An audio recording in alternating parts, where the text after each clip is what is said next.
13장부터 23장에서는 아시리아, 바벨론, 이집트, 그리고 두로와 같은 유다 주변 나라에 대한 심판과 그 또 하나님의 백성에 대한 구원을 예언합니다. 이제 24장부터 27장에서는 온 세상에 대한 하나님의 심판과 통치를 이야기합니다. 세 부분으로 나누어서 말씀을 살펴봅시다. 첫째, 하나님께서 이 땅을 심판하실 때 기쁨의 소리가 사라질 것입니다. 1절에서 하나님께서 땅을 공허하게 하시며 황폐하게 하시고 또 지면을 뒤집어 엎으시고 주민을 흩으신다고 하십니다. 혼돈하고 공허한 땅에 질서를 부여하셨던 그 창조와는 반대되는 모습입니다. 또한 바벨탑을 쌓던 주민들을 흩어버리신 사건을 연상시키게 합니다. 또 남녀노소, 신분의 귀천을 막론하고 모두가 이 심판을 당하게 됩니다. 이 심판을 당하는 이유는 5절에 나옵니다. 땅이 그 주민 아래서 더럽게 되었기 때문입니다. 즉 그들이 율법을 범하며 율례를 어기고 영원한 언약을 깨뜨렸기 때문입니다. 율법과 율례를 받은 이들은 하나님의 백성입니다. 다른 이들은 애초에 하나님의 말씀을 거부하며 받지도 못했습니다. 죄로 가득한 세상 가운데 하나님의 백성이 최후의 보루였습니다. 하지만 그들마저 율법을 어기고 언약을 깨뜨렸기에 세상 전체가 하나님의 심판을 받게 됩니다. 7절에서부터 나오듯이 하나님의 심판이 임할 때 기쁨을 상징하던 포도주와 악기 소리, 음악 소리가 그칠 것입니다. 하나님이 아닌 죽은 신, 돈과 권력과 안정과 명예와 또 평안을 신으로 삼던 그 모든 이들은 더 이상 그것들로부터 기쁨을 얻지 못하게 됩니다. 그것들이 하나님의 심판으로부터 그들을 지켜주지도 못합니다.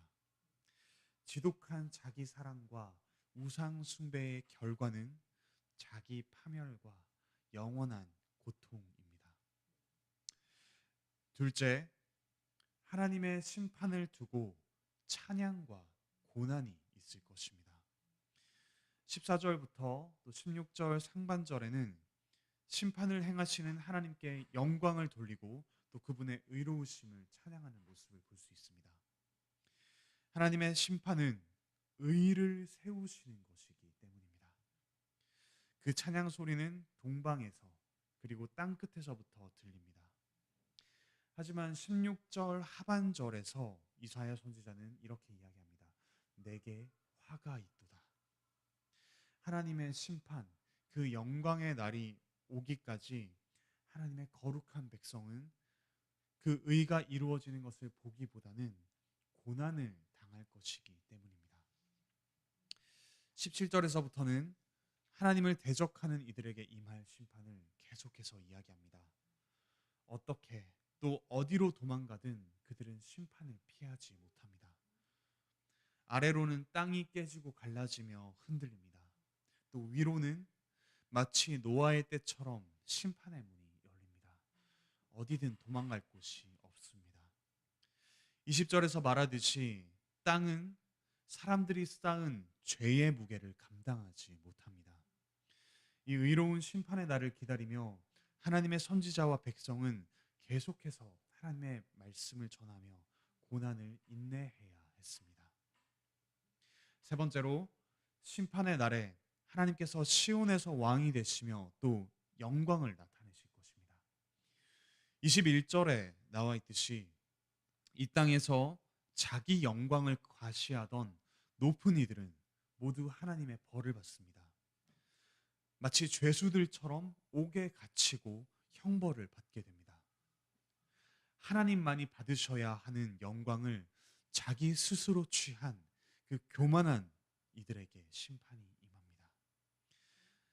사람은 영광의 무게를 감당할 수 없습니다. 오직 하나님만이 영광의 무게를 감당하시며 하나님만이 영광을 비추실 수 있습니다. 23절처럼 이 심판의 날에 하늘과 땅을 비추던 해와 달마저 수치와 부끄러움을 당합니다. 하나님께서 시온에서 왕이 되실 때 또 그분의 영광이 비추어 해와 달의 밝음은 비교조차 되지 않을 것이기 때문입니다.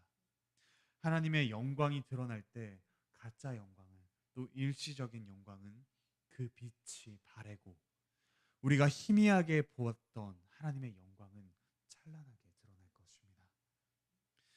사랑하는 우리 형제자매 여러분, 오늘 말씀을 통해서 세 가지 교훈을 배웁시다. 첫째로 하나님의 심판은 죄인에게 마땅한 것입니다. 단지 하나님을 믿지 않아서 지옥에 가는 것이 아닙니다. 자신의 죄로 인해서 자기 자신과 이웃과 온 세상을 망칩니다. 이미 이 땅을 지옥으로 만들어 가고 있습니다. 그러므로 하나님의 심판은 이 세상을 망치며 또 지옥으로 만들어가는 이들에게 당연하고 또 의롭고 좋은 것입니다. 둘째, 하나님께서는 심판받고 멸망해야 마땅한 우리를 구원하여 백성 삼아 주셨습니다. 이제 우리는 자기 영광으로부터 자유로워졌습니다. 더 이상 자기 자신을 빛내기에 혈안이 되지 않아도 됩니다.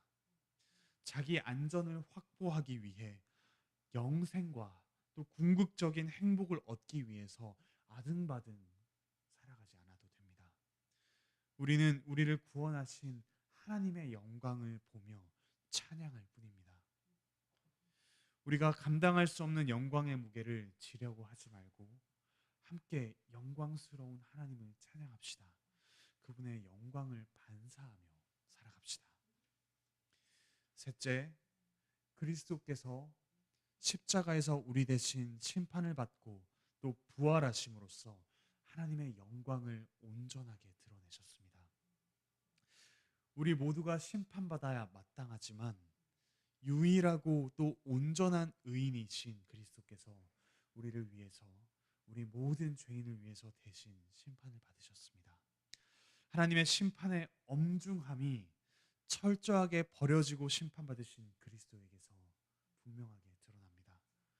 또한 하나님의 우리를 향한 자비하심이 우리 대신 심판을 모두 담당하신 그리스도에게서 온전하게 드러납니다. 그분이 그토록 참혹하게 또 완전하게 받으신 심판 앞에서 우리가 받아야 할 모든 심판이 그분에게 있음을 우리가 확인할 수 있습니다. 또한 그리스도의 부활을 봄으로써 우리가 장차 받게 될 영광을 보게 됩니다. 더 이상 썩어 없어질 육신이 아니라 더 이상 남들을 착취하며 또한 인정받지 못해 아등바등할 그 인격이 아니라 완전히 새로워질 몸과 인격으로 살아가게 될 그 영광을 보게 됩니다.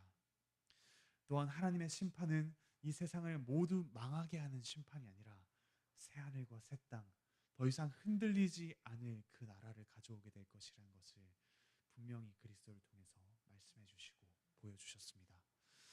그러므로 사랑하는 우리 관악교회 형제자매 여러분, 우리 함께 이 소망을 가지고 또 그리스도 안에서 드러난 완전히 이루어진 심판을 보시며 또한 우리가 완전히 받게 될 영광을 보시며 오늘의 이 고난을, 오늘의 우리의 연약함을 감당하시며 또한 이 정말 자기 영광을 내기에 급급한 사람들에게 참된 영광이 무엇인지 반사하시며 또 그 영광의 복음을 선포하며 나아가시는 우리 모든 형제자매 되시기를 바라고 축복합니다.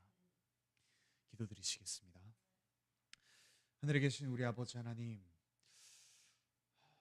이 땅의 모든 사람은 자기 죄로 인해 심판받아야 마땅합니다. 그러나 자비로우신 하나님께서 예수 그리스도를 보내사 그 예수 그리스도 안에서 우리가 마땅히 받아야 할 모든 심판을 감당하게 하시고 그 심판을 이루셨습니다. 하나님의 자비하심을 우리가 예수 그리스도의 십자가 안에서 발견합니다. 그리고 예수 그리스도의 부활과 승천 안에서 우리가 장차 받게 될 영원한 영광을 보게 됩니다. 하나님께서 지금도 비추고 계시는 그 찬란한 영광을 보게 됩니다.